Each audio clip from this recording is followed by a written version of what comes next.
प्रत्येक 10 वर्षात इतिहास स्वतःला रिपीट करण्याचा प्रयत्न करतो आणि आज तसाच एक प्रयत्न राजा शिवाजीच्या रूपाने झालाय आणि तो प्रयत्न खरंच जमलाय की फसलाय आज त्याचवरती आपण सविस्तर चर्चा करणार आहोत. मित्रांनो, शेवटपर्यंत माझ्यासोबत राहा, कुठेही जाऊ नका आणि जर चॅनलला सबस्क्राईब केलं नसेल तर आवर्जून चॅनलला सबस्क्राईब करा. आणि हो, 10 वर्षापूर्वीच्या मी कुठल्या चित्रपटाबद्दल बोलतोय हा गेस तुम्ही नक्की खाली कमेंटमध्ये करू शकता. नमस्कार मित्रांनो, माझं नाव आहे रवींद्र. आपण सगळे पाहता आपलं लाडकं युट्यूब चॅनल रचनापुत्र रवींद्र. तर मित्रांनो, सगळ्यात आधी आपण चित्रपटाच्या पॉझिटिव्हज वर बोलूया. पहिला पॉझिटिव्ह आहे, या चित्रपटाला अजय अतुल यांनी दिलेलं बॅकग्राऊंड म्युझिक किंवा पूर्ण संगीत हे अक्षरशः म्हणजे मेलेल्या सीनला सुद्धा किंवा मुर्दाड असलेल्या सीनला सुद्धा एलिव्हेट करण्याचं काम करतं. हे इतक्या ताकदीने आपल्या समोर येतं ना की माझ्या मते तरी मराठी चित्रपट किंवा ऐतिहासिक चित्रपटाला जस्टिस कोणी देऊ शकत असेल तर ते आहेत फक्त आणि फक्त अजय अतुल, ज्यांनी या चित्रपटामध्ये दिलेल्या म्युझिकद्वारे ते सिद्ध करून दाखवले आणि पुन्हा एकदा सिद्ध करून दाखवले. आणि मी परत एकदा सांगतो की लक्ष्मण उतेकर हा चित्रपट पाहून कुठे ना कुठेतरी एखाद्या कोपऱ्यात रडत बसले असणार आहेत. दुसरी गोष्ट, इंटेंट. हा चित्रपट बनवण्यामागे रितेश देशमुख यांची भावना पूर्णपणे शुद्ध होती. त्यांनी चित्रपटामध्ये कुठे समतोल राखण्याचा प्रयत्न केला नाही आणि पूर्ण चित्रपटात ज्या प्रकारे सीन उभा केला जातो आणि त्या मागची पार्श्वभूमी आपल्याला समजवण्याचा प्रयत्न केला जातो ना, तिथे कुठे समतोल राखण्याचा प्रयत्न केला नाही. जे चुकीचं होतं त्यांनी ते चुकीचंच दाखवलंय आणि इतिहास एकदम ॲक्युरेट दाखवलाय माझ्या मते तरी. त्यामुळे या बाबतीत मी खरंच त्यांचा आभारी आहे. चित्रपटाची तिसरी पॉझिटिव्ह गोष्ट आहे ती म्हणजे या चित्रपटाची सिनेमॅटोग्राफी. आणि चित्रपट सिनेमॅटोग्राफीमध्ये कुठे पीक करत असेल तर तो आहे जावळीच्या चंद्रराव मोरे यांच्या घरात जो सीन घेतलेला आहे ना, त्याच्यात त्या एका सीनमध्ये जो इंटेन्स फाईट दाखवली आणि जी काही सिनेमॅटोग्राफी आपल्याला दिसली ना ती खरंच कमाल आहे. आणि चित्रपटात लाइटिंगचा ज्या प्रकारे आणि ज्या बखुबीने उपयोग केला आहे ना, खरंच म्हणजे मला रात्रीचे सीन्स जे दिसतील ना ते इतके ब्राईट आणि क्लिअर आहेत ना की तुम्हाला वाटणारच नाही की ते एखाद्या लाईट मध्ये शूट केले. ते ऍक्च्युली मशालींच्या उजेडात शूट केलेलं आहे आणि ते आपल्याला दिसून येतात. आता आपण बोलणार आहोत या चित्रपटात न आवडलेल्या गोष्टींबद्दल. म्हणजे मी न आवडलेल्या गोष्टींबद्दल यासाठी म्हणतोय की हा चित्रपट महाराजांचा त्याच्यामध्ये निगेटिव्ह असं काहीच नाही आहे, पण ज्या गोष्टी नाही आवडल्या त्याबद्दल बोलतोय. आणि माझी तुम्हा सगळ्यांना विनंती की मी जे काही बोलणार आहे ते तुम्ही शांततेने आणि संयमाने हे सगळं ऐकून घ्या आणि समजून घ्या, त्यानंतरच तुमचं मत कमेंटमध्ये व्यक्त करा. चित्रपटात दादोजी कोंडदेव म्हणजे ज्यांनी छत्रपती शिवाजी महाराजांना बालपणी युद्धकला शिकवल्या त्यांचा कुठेच एक सुद्धा सीन नाही किंवा एक साधा उल्लेख सुद्धा नाही आहे. तर चित्रपट हा प्रकरणांमध्ये विभाजित केलाय, जे आपण धुरंधरमध्ये बघितलं होतं अगदी तसंच. आता हे चित्रपटातलं वाईट नाही, हे चित्रपटातलं चांगलं काम आहे. तर चित्रपटात उल्लेख येतो की छत्रपती शिवाजी महाराजांनी कोंढाणा आणि पुरंदर जिंकलाय.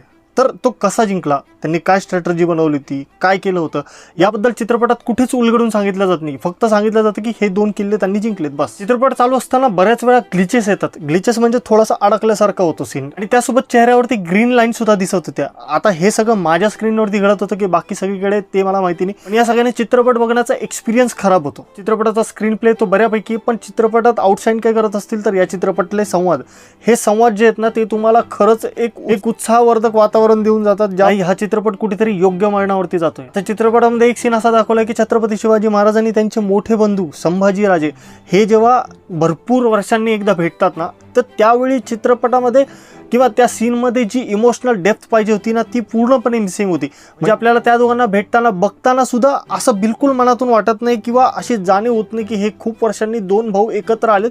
हे खरंच खूप चांगलं असायला पाहिजे होतं, पण जे की नाहीये. आता रितेश देशमुख यांनी चित्रपट ओव्हर द टॉप ठेवण्यासाठी कसे प्रयत्न केले ते सांगतो. आता चित्रपटामध्ये एक सीन आहे की शंभूराजांना म्हणजेच अभिषेक बच्चनला एक गोळा लागतो. ठीक आहे, तो तोफेचा गोळा असतो आणि तो लागून अक्षरशः बाजूला पडतो. म्हणजे त्याचा इम्पॅक्ट वगैरे जो असायला पाहिजे तो आपल्याला जाणून येत नाही. आता मला काय वाटतं ना की यामध्ये शौर्यगाथा दाखवण्यासाठी त्यांनी असं दाखवलं असावं, पण ते कुठे रिअलिस्टिक वाटत नाही किंवा ते कन्व्हिन्सिंग सुद्धा वाटत नाही. आता चित्रपटातल्या कलाकारांच्या कामांवरती बोलायचं झालं तर आपण सुरुवात करूया रितेश देशमुख यांच्यापासून. चित्रपटात रितेश देशमुख यांनी 200% देण्याचा प्रयत्न केलाय, पण ते तुम्हाला कन्व्हिन्सिंग वाटतात का? नाही. त्याचं कारण सांगतो. काय ना की त्यांची जी शरीरयष्टी आपल्याला दिसते ना ती आपण ॲक्सेप्ट करून घेत नाही किंवा ती आपल्याला ॲक्सेप्ट करायला खूप जड जाते. कारण काय आहे ना की आतापर्यंत आपण जे कॅरेक्टर्स बघितले ना छत्रपती शिवाजी महाराजांच्या भूमिकेत ज्यांनी काम केले, ज्यांना बघितले आपण, त्यांची शरीरयष्टी किंवा त्यांचा हावभाव, त्यांची त्यांची देहबोली या सगळ्या गोष्टी ज्या आहेत ना या आपल्याला कन्व्हिन्सिंग वाटतात. पण तेच त्या ठिकाणी रितेश देशमुख हे बिलकुल त्या प्रमाणात किंवा त्या प्रकारे कन्व्हिन्सिंग वाटत नाही. आता जिनिलियाबद्दल बोलायचं झालं तर तिने राणी सईबाई महाराणींचं पात्र साकारलंय, जे की दिसायला वगैरे चला ठीक आहे मान्य करू शकतो, पण जेव्हा ती मराठीमध्ये संवाद बोलते ना त्यावेळेला त्या सीनमध्ये तिला मराठी शब्द उच्चारण्यासाठी जी मेहनत घ्यावी लागते ना ती स्पष्टपणे जाणवते आणि ती खरं तर बोचते किंवा टोचते आपल्याला. जसं छावाच्या वेळी घडलं होतं तीच गोष्ट यावेळी सुद्धा घडली. आणि दुर्दैव हेच आहे की मराठी चित्रपटसृष्टीला हिंदी लोकांचा एवढा पुळका काय की मराठीमध्ये भरपूर चांगले कलाकार की ज्यांनी हे पात्र चांगल्या प्रकारे वठवून घेतलं असतं. पण ठीक आहे, आता मित्र मैत्रीण भाऊ बहीण सगळं करायचं तर आपण त्याला काही नाही करू शकत. बाकी संजय दत्त जसं बाकीच्या चित्रपटांमध्ये काम करतो तसंच त्याने या चित्रपटात काम केले. कुठेच वेगळं नाही आहे आणि कुठेच मला ते विशेष करून जाणवलं नाही. सगळ्यांनी चित्रपटामध्ये ॲव्हरेज कामं केलीत. पण या सगळ्यात विशेष करून कोणी लक्षात राहून जात असेल तर ते आहे सिद्धार्थ जाधव. फक्त तो एका सीनसाठी आहे, ते पण गाण्यामधल्या एका सीनसाठी. त्या एका सीनमध्ये त्यांनी जो काही एक्सप्रेशन्स दिले आहेत ना, तुफान आहे. म्हणजे तो एक सीन तुमच्या डोक्यात नेहमी म्हणजे नेहमी राहील. तर आता बोलूया सगळ्यात मोठा विषय, तो म्हणजे VFX बद्दल. तर मित्रांनो, VFX खरंच म्हणजे खूप जास्त गणलंय. हे तुम्हाला एव्हिडेंटली जाणवतं. प्रत्येक सीनवरती तुम्हाला कळून येतं की कुठला सीन नॉर्मल आहे, कुठला सीन VFX मध्ये आणि कुठला सीन CGI वरती आहे.